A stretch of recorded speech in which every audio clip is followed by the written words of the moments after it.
హైవ్యూస్ battery అనగానే ప్రస్తుతం అందరూ గుర్తొచ్చేది లిథియం. అయితే ఈ చైనా వాళ్ళు బీజింగ్లో ఒక సరికొత్త ఆవిష్కరణ. జనరల్గా వాటర్ బ్యాటరీస్ అని ఉంటాయి, పెద్ద పెద్ద ట్యాంకులు, పెద్ద ప్రాసెసర్. మొదట కంప్యూటర్ పెద్ద రూమ్ నిండా కంప్యూటర్ అండి, తర్వాత చిన్న చిన్న కంప్యూటర్ అలా అన్నట్టు ఇక్కడ ఈ వాటర్ బ్యాటరీలో కూడా ఈ బీజింగ్ వాళ్ళు ఏం చేశారంటే జస్ట్ చిన్నపాటి సెల్, ఇప్పుడు ఎలాగైతే ఉన్నాయి బ్యాటరీలు చిన్నవి, అలా ఒక దాన్ని తయారు చేశారు.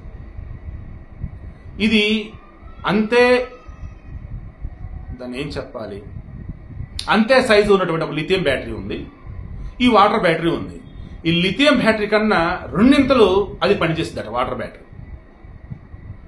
త్వరలో ప్రపంచంలో టెక్నాలజీకి సంబంధించి సరికొత్త ఆవిష్కరణ అంటే ఇదే ఉండబోతుందని అంటూ ఉన్నారు. ఆల్రెడీ ఈ లిథియంకి సంబంధించేసి పొల్యూషన్ అని లేదు అన్నప్పుడు ఎక్స్పెన్సివ్ అని రకరకాలుగా అంటూ ఉన్నారు. ఇది కాస్ట్ తక్కువ అండ్ పొల్యూషన్ తక్కువ అండ్ ఎక్కువ మన్నిక అండ్ డ్యూరబిలిటీ. సో ఈ వాటర్ బ్యాటరీ అనేది ఏదైతే ఉందో ఇది ప్రపంచ చరిత్ర మార్చబోతూ ఉంది. అండ్ రానున్న రోజులలో టెక్నాలజీ పరంగా ఈ స్టోరేజ్ కెపాసిటీ కావచ్చు, లేదన్నప్పుడు బ్యాటరీస్ అన్నప్పుడు మనకి పవర్ సప్లై కదా, ఇలా చూసుకుంటూ ఉన్నప్పుడు అద్భుతం చేయబోతుందని అంటూ ఉన్నారు.